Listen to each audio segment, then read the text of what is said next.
All these people are coming in, partying, having a great time, having brunch in the morning, hungover brunch, like, every kind of event you could possibly imagine. And in the back, there's this like crazy drama going on that like very, very few people knew about. Hello, I am Kay Anderson, and you are listening to Lost Spaces, the podcast that mourns the death of queer nightlife. Every episode, I talk to a different person about a venue from their past, the memories that they created there, and the people that they used to know. So, in the 3 years of doing this show, we have never sat down to talk to someone who actually owned and operated a queer space. And I hope that's right. If I'm wrong, please, no one at me. But all of that is changing today, as we got to sit down and pick the brain of Keaton Kash, who is the current host of the Mod Love podcast and the former owner of Toronto's The Steady.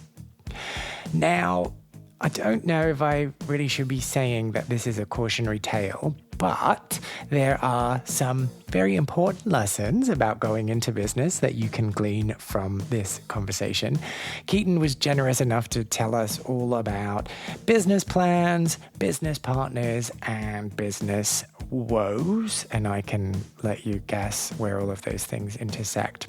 But there is also a lot of pride that comes through about what he built and how it helped him to feel more a part of his community. So don't worry, it is not all doom and gloom. Right, let's get into it.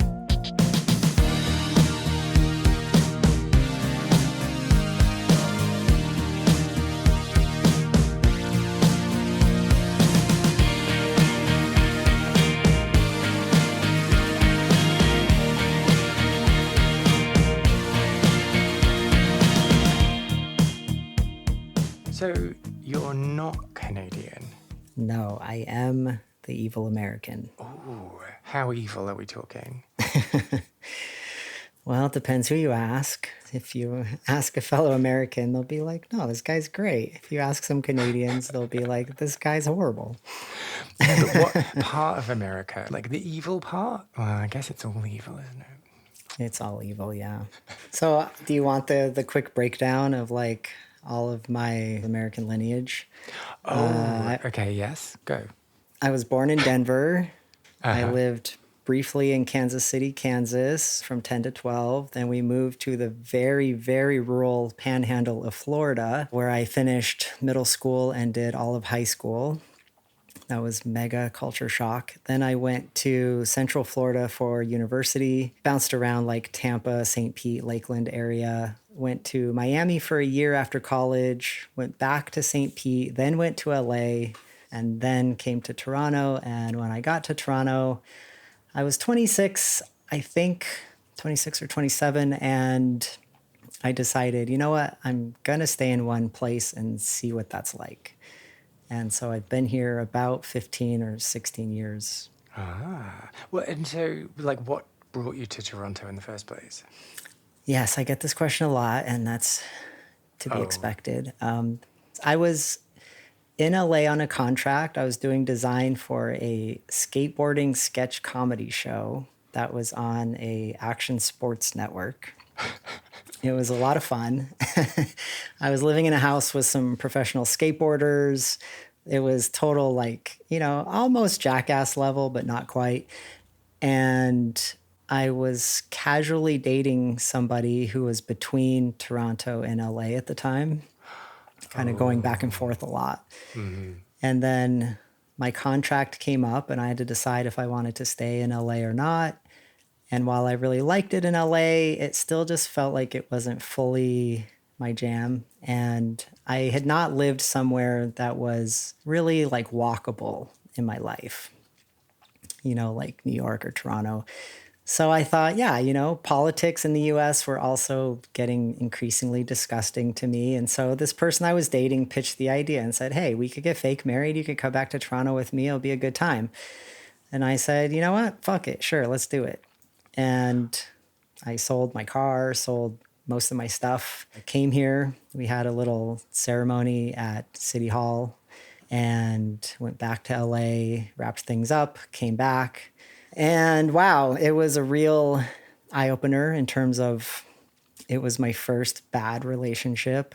I realized soon after moving to Toronto that I had been dating somebody while they were in vacation mode and they were being pretty far from their real selves. Yeah, it was not a good time. So you said fake marriage before, and like I get that as a Yes. concept, like let's just get married to get you the green card to come here. But were you viewing it as, oh, this isn't real? Or were you kind of like, oh, this is romantic and got swept up in it? Yeah, that's a really good question.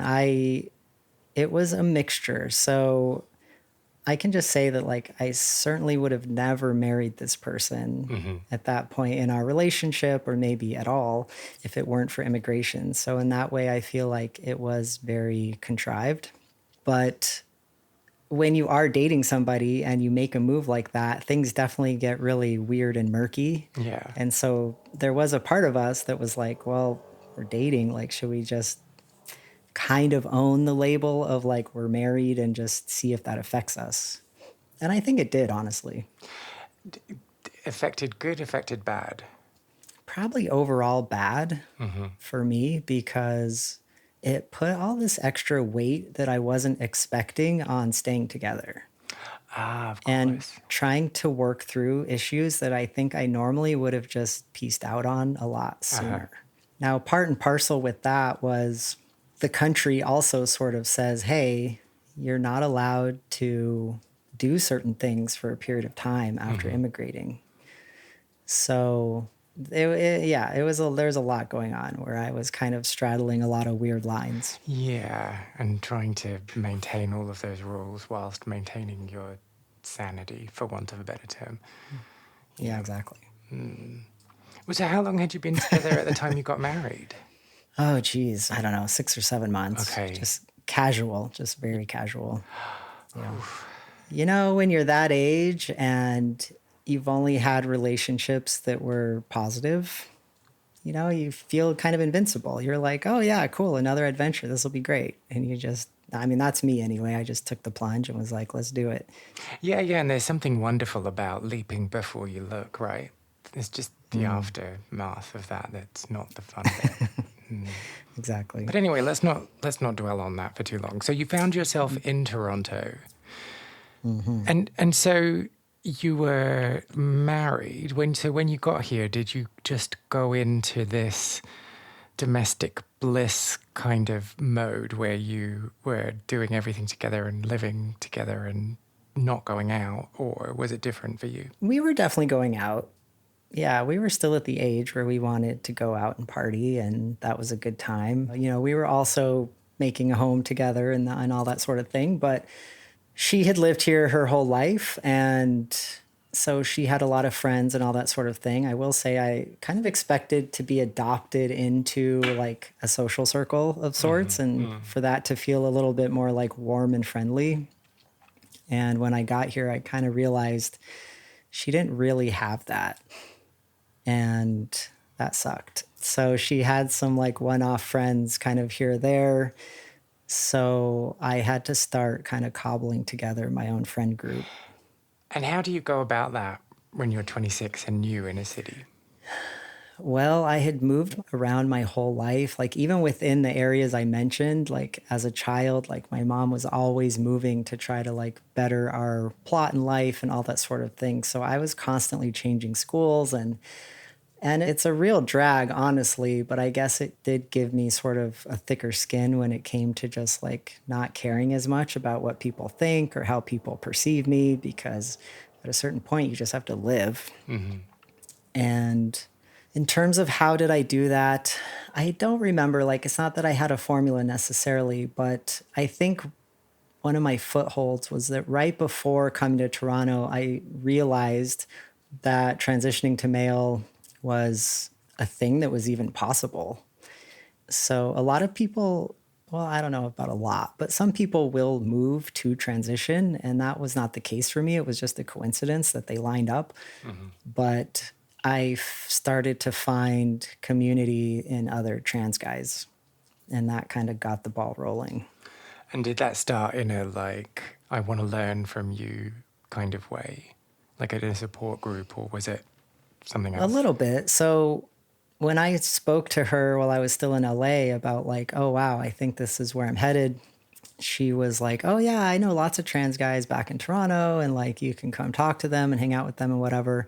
So I did have like some coffee dates with, a guy here or there. And then yeah, again, like I don't know, it's been so long, I can't really remember like how I really like got into the mix with some guys, but I did end up finding a little pocket of guys, and we started, going golfing together and getting drinks together and stuff like that. Golfing? It's so suburban. Yeah, I don't know, we wanted to do something athletic, and it's tricky when you're kind of out of school. Yeah, yeah. And better than table tennis, which is Yeah, my thing. interesting.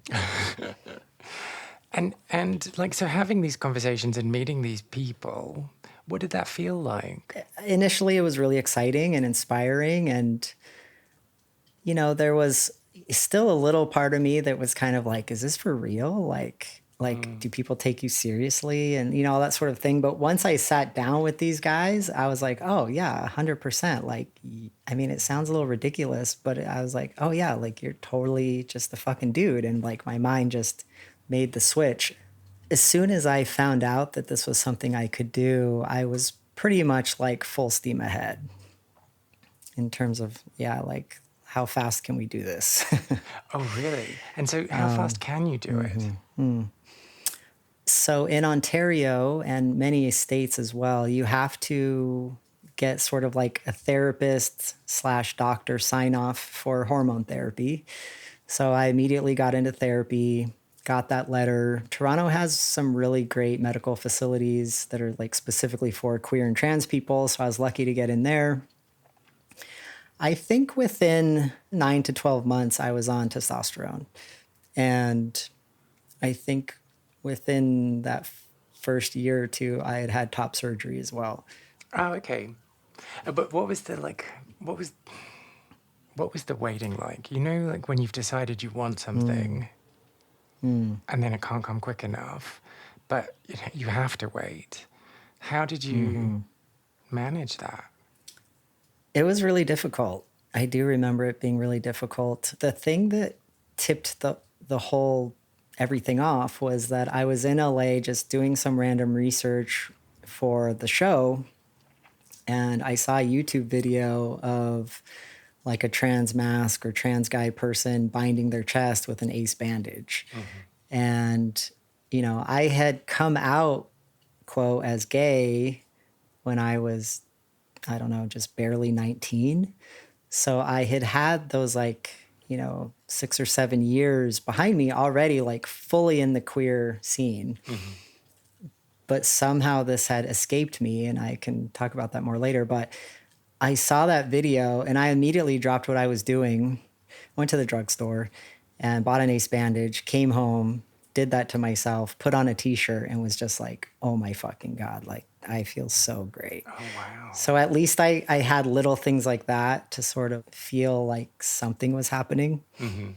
And I had all this research to do. I love to research when I'm really like excited about a topic. So it was like research, online forums, Oh, so do you like mapping out what all your options are and figuring things out? Oh, yeah, for sure. Because I know someone who's like that, who like if they're going to buy a new Hoover, they go and they spend like, sorry, I'm not comparing this to buying a Hoover, but like, let's just go with me. They spend like weeks and weeks researching and looking up all the different reviews and figuring out how it works in different places and doing things. And I'm just like, what's the first thing that comes up? Okay, I'm a bit bored now. I'm just going to go for that. Yeah, I mean, I will say it's definitely I'm not doing it over everything. Like I have had people in my life like that too, but like when it comes to like this whole community that I didn't even know existed and all these options for changing your body, like that's really serious. So I really dove into that. Yeah, sorry, I'm making it sound like it's like, No, oh it's yeah, I'll okay. just I order get this it. thing off the new. Let's go. Right. Yeah. No, I think the other thing for me is that I get into this kind of decision paralysis. Like if there's so many Mm. options, if I know all of these things that I could do, then I end up not choosing anything because I think I'm going to make the Mm. wrong choice. Yeah, no, that's a very real thing. But here there was like all this learning around, the different types of surgeries and the different surgeons and what did they cost and what were the techniques and, is the Canadian government covering anything? Yes or no? And Hmm. I don't know, just all this kinds of stuff. And just talking to people online, seeing what their experiences were like and all that sort of stuff. Hmm. And So did you have like a folder where you saved all of your research? I definitely had like a bookmarks folder. Yeah. Oh, that's exciting. You said earlier that it had somehow escaped you. Mm, Why is that? yeah. What I find fascinating still is that so when I was in college in Central Florida, I was bar backing and bartending a really big queer club in Ybor City, which is in downtown Tampa. It's like Tampa's like little kind of Mardi Gras party district. Hmm.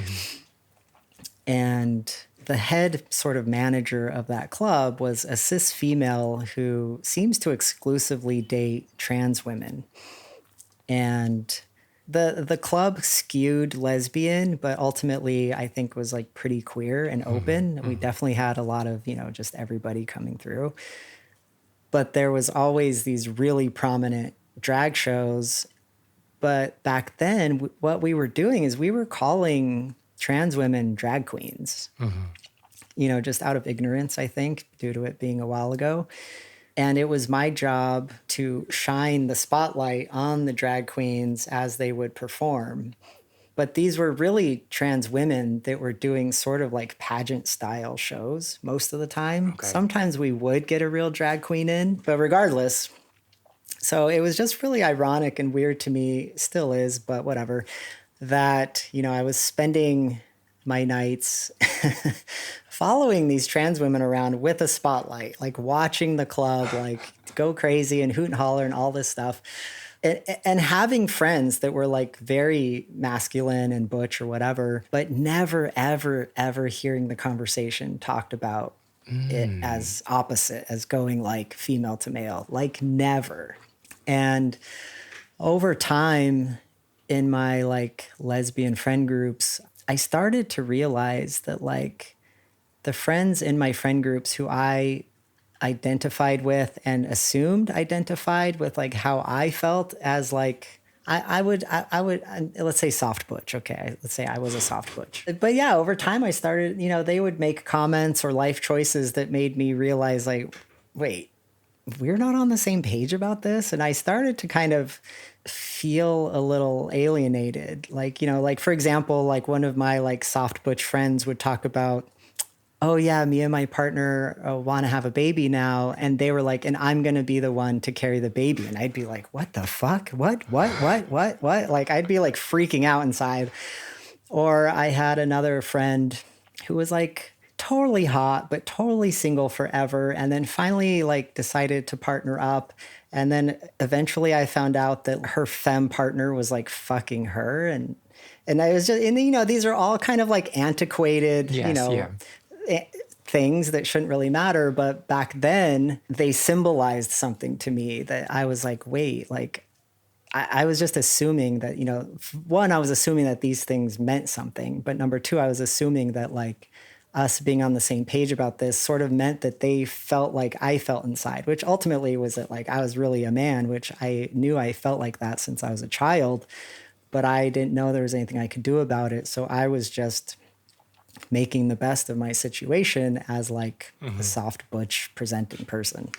And so did you feel betrayed, or, I mean, that's maybe too strong a word, but Yeah, I would say alienated a bit, like confused and alienated. Yeah. and this whole thing about not recognizing that being a man was an option for you, do you think that's because of the lack of representation? Yeah, 100%. Lack of representation, lack of the internet, lack of, you know, being in Florida where everything is behind the times, maybe a little less so these days, but certainly then. I'm not so sure. Yeah. So, yeah. And then so finding out, being in Toronto, going on this journey, and having this community of friends that you'd made, how did that lead you to the steady? What I felt led me to the steady was actually two major things, maybe three. One was a much bigger appetite for being part of the community, an appetite for like just having more friends, having more connections. Number two was that my career up to that point was as a graphic designer slash web designer. And I was super burnt out of being on the computer all the time. I really wanted to build something with my hands and be more dynamic in person. And 100% because of that experience working in that club in Tampa, I had this vision for the steady. I also had a passion for food, but I don't have a passion for cooking food. But I had a passion Same. for like menu direction, let's say. So I kind of wanted to combine that. And number three, I very naively believed that I could make a lot of money. Oh, yeah. Where did you get that idea? I know, right? I guess that the woman managing the club in Tampa was doing very well. So let's go back to the first point you made about wanting to Yeah, have a better yeah. connection with the scene. What had been Yeah. your experience up until that point? Nothing necessarily bad, but I think just kind of struggling to really find, like a group that really felt like a lot of fun.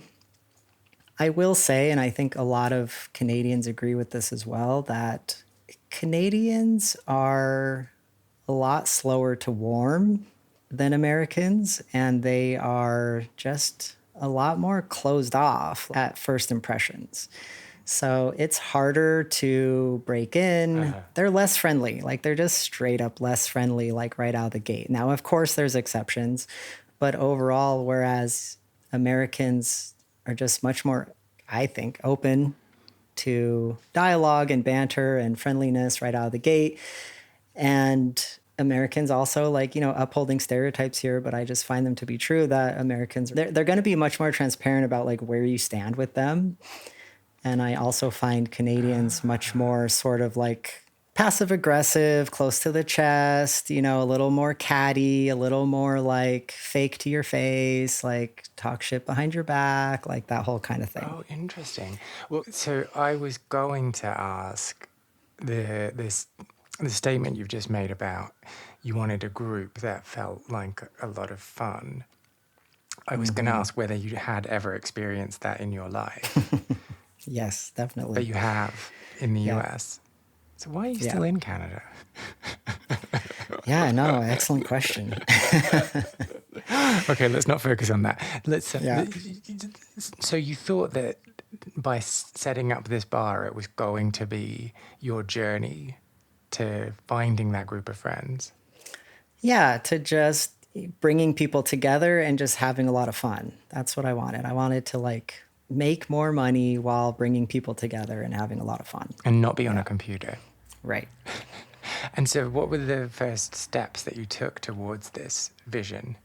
I talked with a career counselor who backed me on the decision. Shame on her. And I did have kind of a loose friend at the time who also had aspirations for opening a cafe. And he had taken some little business program around this idea. So I said, hey, man, like, he was also another trans guy. We didn't know each other that well, but I was like, hey, man, I'm really serious. Do you want to do this? And he was like, okay, yeah, let's do it. So we put a little business plan together, just kind of following templates from the internet or whatever. And we booked informational interviews with some restaurant owners, and somehow nothing told us not to do it. And we qualified for a youth loan that gave us the funds to get started. And so you've done your business plan, you've got this loan, you've set the space up. Can you tell me a little bit about how you were feeling at that time? I was feeling really excited. I remember there was sort of a jumping off point around like, I think accepting the loan because we got approved, and then they told us that we had to tell them like right away if we were going to accept it or not, because, there's all these other people in line for it. And my business partner was like really nervous. And I remember having a talk with him outside on some street corner where I was like, look, we're either going to do this and it's going to be great, or the worst case scenario, it's going to financially ruin us and we're going to claim bankruptcy. But you know No what? Both biggie. of my parents have claimed bankruptcy at different points in their lives. They still own homes. They're still functional. Is it something you want to take flippantly? No. But is it a death sentence? Also no.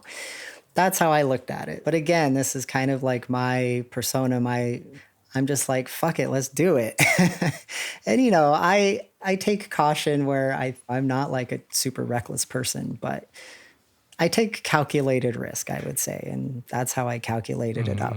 So he was way more nervous than me, but we did it. And I was feeling really excited. The timing worked out well, where we were able to open just in time for Pride. So we opened our doors to a Pride party where we were just like a line around the block. Oh, And amazing. that was super fun because there was all this buzz about what the fuck is this new bar and all this kinds of stuff, right? And everybody was like so stoked for a new queer bar. It gave us a really strong kickoff. And how did you feel on that first day? Were you really excited, or were you like, oh, fuck? No, I was super stoked. I was also just out of a really shitty relationship, my second relationship in Canada. Sorry to laugh. No, please do. It's all good. Yeah, so I was just out of that nonsense and I was like, fuck yeah, I'm single. I own a fucking hot new queer bar in Toronto. Like, let's go. So do we want to talk about this second relationship, or do we want to move on? Nah, it's not worth it. Okay. Move on. Time for a quick ad break. So, as you know, this show is all about spaces. And one of the things that I am particularly interested in exploring is, what are the ingredients to a successful space? Is it about the host? Is it about the people who happen to be there? Is it about the ground rules? Or is it a magical combination of all of the above plus a little bit more? Well, luckily, I have been given the opportunity to find out. I have recently partnered with Spaces, the new group chat app for queer communities. On Spaces, users can set up their own space within the app, and the one that I have set up is called Lost Queer Spaces, where I will be sharing a little more insight from every episode of this show, but I will also be throwing in some vintage nightclub posters, throwback songs, and a whole heap of embarrassing photos from sweaty nights out clubbing. If you want to know more, all you need to do is find Spaces in the App Store, download it, and set up your profile. And don't worry if you're on the go at the moment, I will make sure to include more details as well as a link in the show notes for this episode. So let's get back to the show, but I hope to see you very, very soon on Spaces. Tell me more about the wider vision. So the plan was to open this bar. What was it going to become? Yeah, so we weren't sure what was going to take off with it. So we were basically open like all day, all night, as much as we could be. And we were running ourselves ragged because we were open during the day for like coffee, cafe, lunch. We would go straight into full dinner service. And then we were like flipping the whole place at night for events. And even after dinner service, we were open as just like a bar. It was intense. Like we were barely sleeping. We were basically working and just keeping tips because we were not paying ourselves a wage just so that we could afford everything. And after maybe, I don't know, somewhere between 6 months and a year of that, I said, okay, fuck this. What was paying the bills was brunch and parties. The bar hours, the dinner, the lunch, it wasn't cutting it.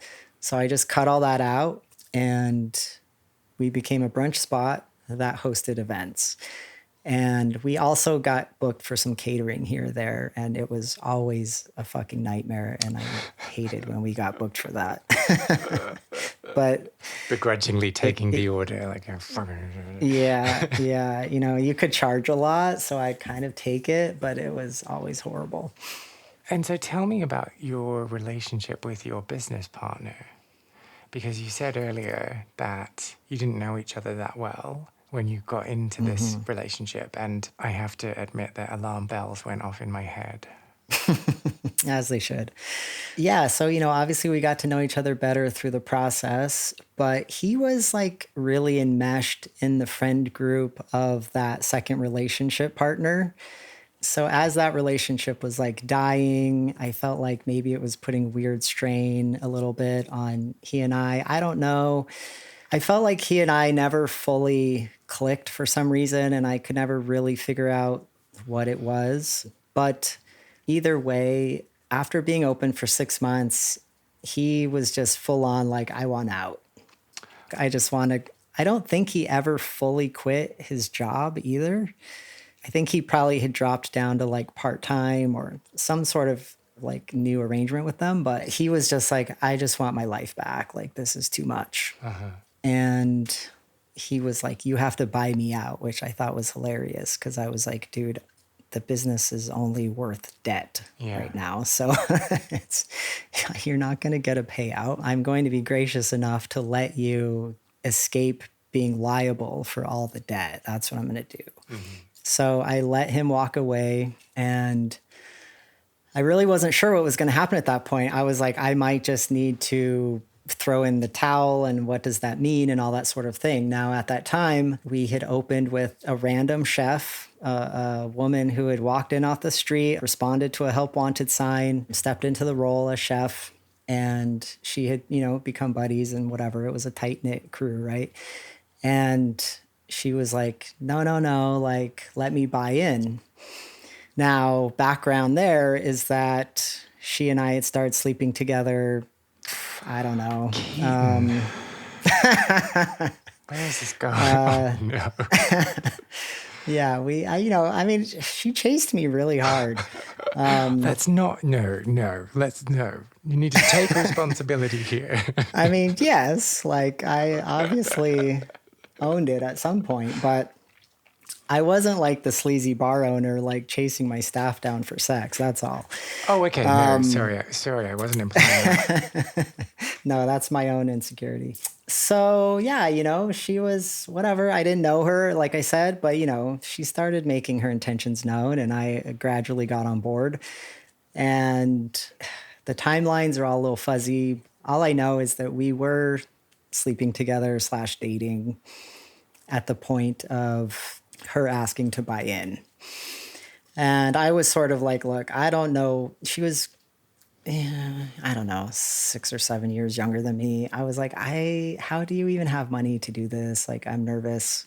But she assured me that she had money set aside to do an entrepreneurial endeavor. And, because she was in the food business, this is what she wanted and all this sort of stuff. So I said, okay. And, it was a pretty meager buy-in, but we could say it was just enough to help us skirt by. And so then it was she and I. Okay, wait. So gone. I do want to talk about you and her, but I want to just make sure that we're closing off this conversation about your initial business partner. When he was like ready to tap out and over it, how did that feel? It was a disappointment, but at the same time, I don't remember being shocked. Yeah. And was there any relief? I don't know. Like, maybe. I don't remember. Like, he wasn't causing problems. I just feel like I just knew somehow that it wasn't sustainable for him. And so that's him. But what about you when you're thinking, oh shit, I've got to take all of this on my own? Yeah, it was daunting. And I think my first thought was like, well, if he's out, I don't know that I can do it. Because I think we had only made it that far because we both had the free labor of ourselves and the other. Yeah. Because, two people basically working for free. I mean, that's a big deal. Anyway, I know that I wasn't impressed, but I wasn't like, fuck you, how can you do this to me? Or, I wasn't like I don't remember like guilting him or trying to make him stay or anything like that about it either. And is that because you're just quite pragmatic as a person, or? I think it depends on the circumstance. And like, I don't know. Like sometimes I will be like, fuck you, how can you do this to me? I Just probably depends would. on what it Yeah. is. Yeah. Yeah. Okay. And then so back into this second business relationship that you got into. It sounds like that might have been a bit of a whirlwind. Oh yeah. I was, the seas were just kicking up at that, at that point. Let's just say that. I'm not sure really like what's maybe proper to talk about in this regard. I'll try to tiptoe as gently as I can, whatever. But, you know, we kept dating, obviously. And the thing with her that was different in terms of me and my relationships is that usually I'm kind of struck right away with somebody that I end up dating. And I did not feel that way with her at all. Now, I wasn't like, "Ew, you're gross," but I just was very ambivalent about, you know, the first few months of like having her around and all that. And then when she started flirting with me, I was kind of like, really? Wow, okay. But I will say that, like, as we kept going in terms of dating, like, I really did catch serious feelings. And it was like right around the time that I started to kind of be like, yeah, I'm really feeling this. I'm having a great time. This feels like really optimistic and really fun and all this sort of thing.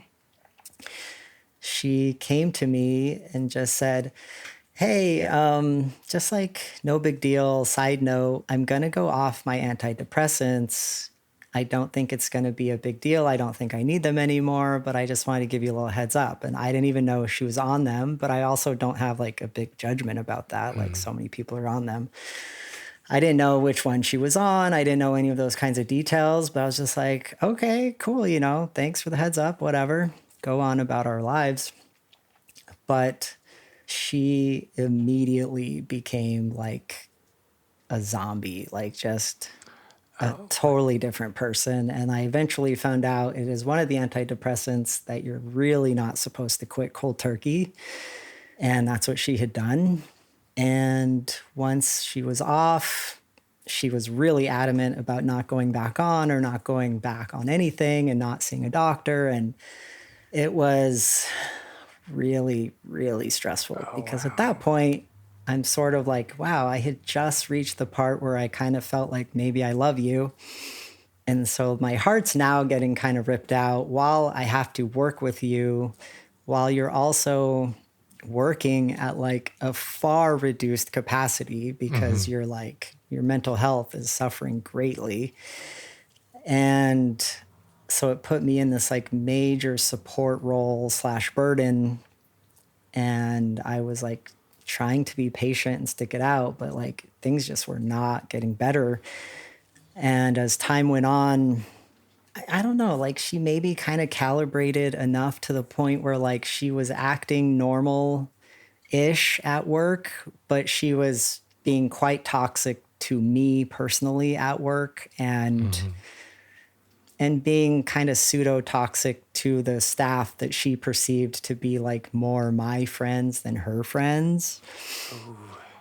So it was really bad. And so at what yeah, point was this? Like after you'd agreed to be business partners? yeah, it was probably about 4 or 5 months Okay. into, So we're looking at yeah, like pretty a quick. year of the steady being around. Yeah, somewhere around there. Yeah.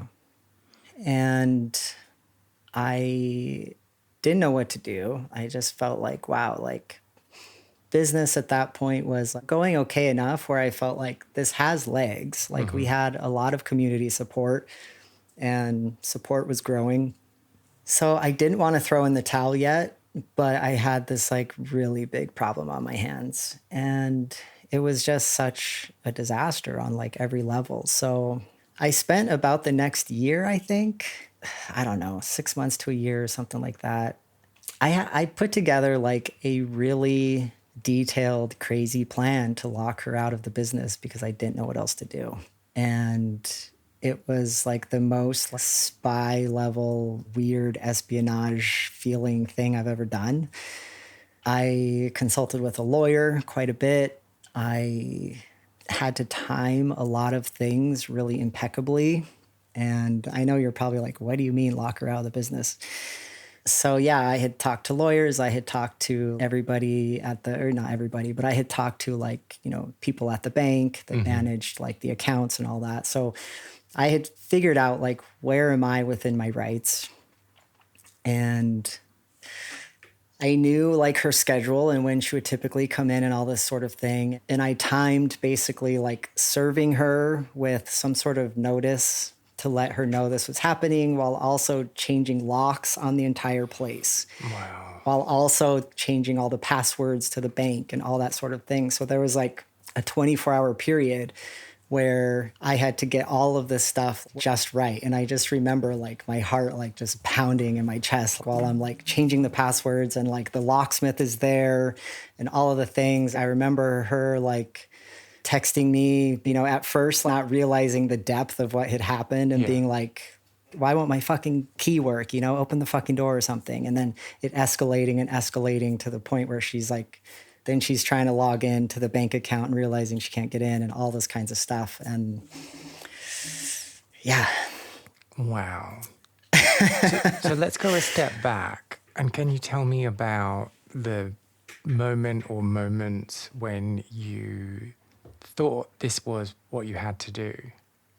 I think it just started with me talking to a lawyer and just saying like, look, this is the contract I have with this person. This is the history of the business and whatever. What are my rights? Like this person is severely underperforming while also creating a very like toxic work environment. And I just want to push them out and I don't know what I can do. And just going from there and following their advice. And then what did you mull it over, I guess is the question I'm trying to ask, or was it just like, yes, this is what I think I have to do? I knew it's what I had to do because, having these conversations with like lawyers and bankers, like all this stuff takes a lot of time. Mm-hmm.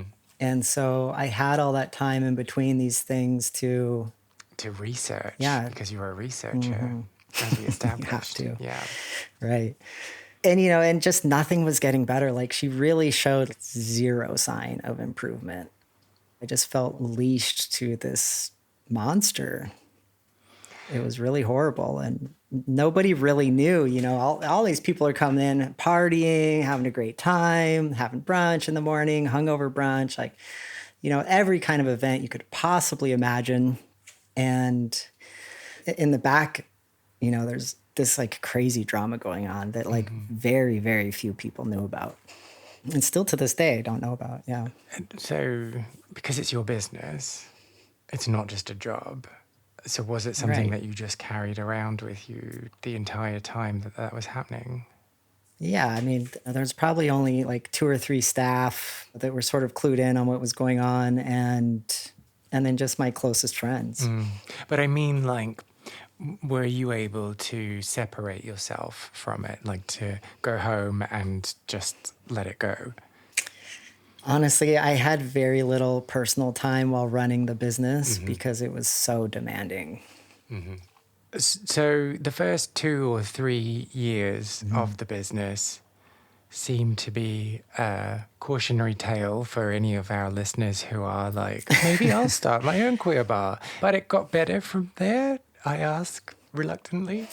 Well, it got infinitely better for like me personally. The business, I would say it probably hit its stride. Year 2 was hard just because the city pulled up all the sidewalks and that took forever. But I would say, our business was fairly stable throughout the 5 years in terms of like just cutting it. Like we were probably pulling in an average of like $28,000 to $35,000 a month gross. And that was just cutting it. But when you consider it was just events and brunch, it's not bad. But how did it feel to be like the owner of this bar and to be the boss? I think because the first year or 2 were just so terrible for me personally, I never really stepped into this like proud, like, oh yeah, this feels good. It also like wasn't paying off financially for me personally like I hoped it would. So I didn't feel like I was getting ahead. I became like acquaintance level friends with a lot of people. And so it got to a point where like I couldn't just walk to the grocery store or anything without seeing people and having some chit chat. And some days that was really nice. And other days I was a little like, eh. But yeah, it didn't really bring in that like deep level of like satisfaction that you hope. And I've noticed that you've just used the word acquaintance. So at the beginning of our conversation, or somewhere near the beginning, you said that you were looking for a group of friends or to be more entrenched in the scene. Yeah, to feel a little bit more deeply connected with people. And I mean, I guess it's just that those deep connections did come, but they sort of came and went. And it was it was much more kind of transitory. Yeah. But maybe that's just life, you know? Maybe that's just life as you get older. And I was just figuring that out. Well, so I have a theory, okay, and I want to run it by you. Okay. I didn't move around as much as you did when I was a kid, but I had a very significant move, which uprooted me from everything that I'd ever known and planted me in a completely different country. And there are lots of great things that have come from that because I too have this like, oh, fuck it. Like, let's just kind of go and do this adventure because I'm always going to land on my feet kind of attitude. But I also have this deep longing for a group of people who understand me. And so hearing these two things from you resonates with me. Oh, that's nice. Yeah, I think the moving around thing is a big piece to that, probably. I think it makes sense anyway. Sorry, I'm just like throwing a theory out. Like, tell me I'm No, I right. mean, I think I think you are right. Like I said, I think it's logical. I think it matches up with my own experience. So yeah, I mean, I have no basis to disagree. Yeah, having all your family far away, I think really makes you want to have that connection even more. Though I do, even when I was in somewhat close proximity to my family, I wanted it just as much. And I did get it for pockets of my life, but it was always those American pockets. It's never been the Canadian pockets. I will say at this point in my life, the group of friends that I hold close are absolutely fantastic group of people. We're not a clique, you know, and that's okay. I don't really need that like group dynamic, but it was a lot of fun when I was younger, you know, that sort of group dynamic. But yeah, so it's turned out to be much more like solo, one-on-one friendships. Yeah, that's what I excel at. I'm not good at group things. Because there's always Yeah. one person who I'm like, oh, you're such a dick. And then, like, I I'm not know. very good at just, being nice to them for the sake of the group. I'm just like, ugh, you're a terrible person. I totally agree. Yes. I'm like, if I'm not into you, I'm not going to fake it. Yeah, that's a life skill I need to acquire, I think, because I'm not Yeah. good at that. And then I just end up like screwing myself over because I'm like, oh, is such and such going to be there? Oh, maybe I'll stay home. Okay, so you got to year 5 and then you decided, actually, no more. I remember being like, probably at the end of year 2 and being like, I need to get out of this, but first I need to get this business partner out, and then I need to find my way out. So I had been trying to sell the bar basically as soon as I got her out. Oh, wow, okay. It just takes it's hard to sell a business. You're really just selling a lease and whatever's inside, unless somebody wants to buy your business and keep running your business. But most of the time they don't. They just want the space and whatever you've put inside the space. And when there's plenty of commercial leases floating around the city where you don't have to buy somebody out, it's tricky to find the person that values your space enough to buy you out. But I did. Thank fucking God. And then so I'm going to repeat a question that I asked before about when you know it's something that you want and you have to be patient about it. How did you survive that period? I think I'm just a survivor. It's not the best time and you wish it wasn't happening and you fully acknowledge that. Like, I don't gaslight myself about it, but I'm also like, yeah, I guess got to put my head down and like trudge through this. And, like everything in life, it's kind of 50-50. You've got like your real shit weeks or days or whatever. And then, you'll kind of somehow organically forget about how miserable you are. And then you'll have like a few weeks where you're like, oh, yeah, that party was fun. Or like, whatever, this or that happens. And so it was definitely So, like an ebb and flow. so on that point, I know that we've been a bit morose so far in this conversation. Tell me about the good times. What are your happy Yeah, memories from there? for sure, for sure. The steady does definitely deserve a lot of accolades for so many things. So many people had a jumping off on whatever they were pursuing at the steady, and that was really exciting. Like people starting food businesses by like starting pop-ups at the steady. Tons of DJs and drag queens kind of popped off at the steady. Parties that are still going to this day started off at the steady, so that was all super fun to be a part of. I really don't think Toronto had seen a space like the steady before. We had this big foothold in the queer community, obviously, and that was like our niche that we catered to. But I also didn't just wall us off and say, we are this and we are only this. We threw events for basically anybody who wanted to come in and throw an event. So we even threw an end of life event for somebody whose family member died who lived just down the street from us. There were hundreds of parties that just packed the place out. And I think beyond like the versatility of the space and it being so many things to so many different people, what people really, really seemed to value was how private they felt in that back room, especially the queers, obviously. So most other party spaces, it's just set up in a way either because the owners have hired so much security for liability concerns or whatever, or it's just the layout where people don't feel like they've got a room to just like fully go crazy in and like just do whatever they want. And like I was just like, guys, pay your cover or buy your drinks and go back there and fuck off. I don't give a shit what you're doing back there. And trust me, they were doing it. And whatever, lesbian parties or, the back room was full of girls with their shirts off, tits out, like just fucking going crazy, standing on tables. And, the more gay queer parties, I mean, I'm sure dicks were out. I'm sure I'm not saying it was like a full on sex club or anything. I'm just saying that people felt like they could go back there and like they were kind of at a house party, but they didn't have security down their throat. They didn't have They had other all things these down other their kinds throat, of yeah. exactly.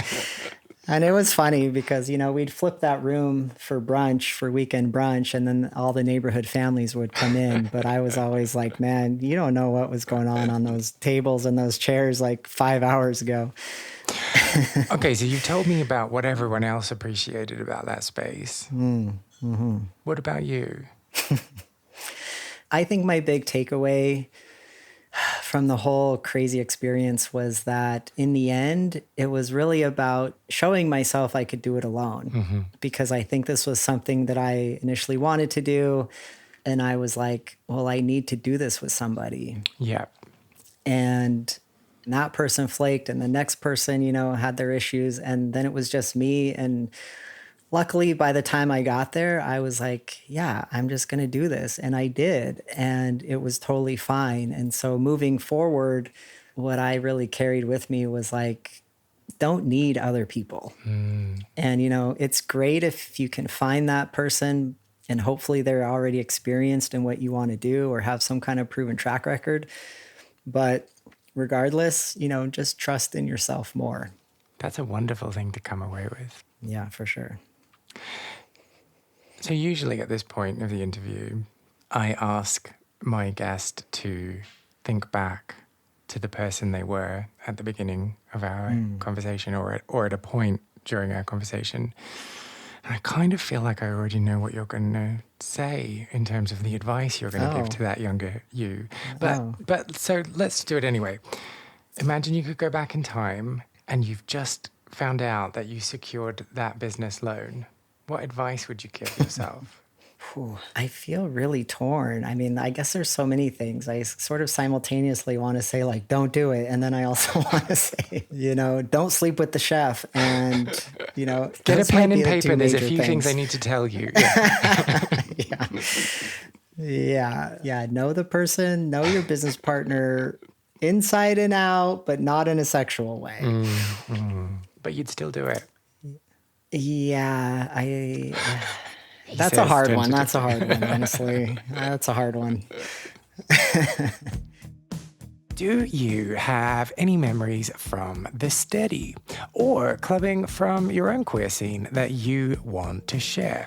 Well, if you do, I would love to hear from you. I want to create the biggest online record of people's memories and stories of queer clubbing, and I need your help. Go to lostspacesPodcast.com and find the section Share a Lost Space to tell me all about what it is you got up to. You can also find me on Facebook, Instagram, and Twitter, where my handle is Lost Spaces Pod. Visit clubftm.com to find out more about Mod Club, which is the community that Keaton is building and sharing information and resources for trans guys. And you can also find him on Instagram at ModClubFTM, or just listen to the Mod Love podcast wherever it is you consume podcasts. Oh, and also The Steady still has an online presence. So if you want to find out more about the vibe and the type of space it was, go to their Instagram profile at The Steady Cafe. If you enjoyed this episode, I would really appreciate if you took the time to subscribe, leave a review on your podcast platform, or just told other people who you think might be interested in giving it a wee listen too. I am Kay Anderson, and you have been listening to Lost Spaces.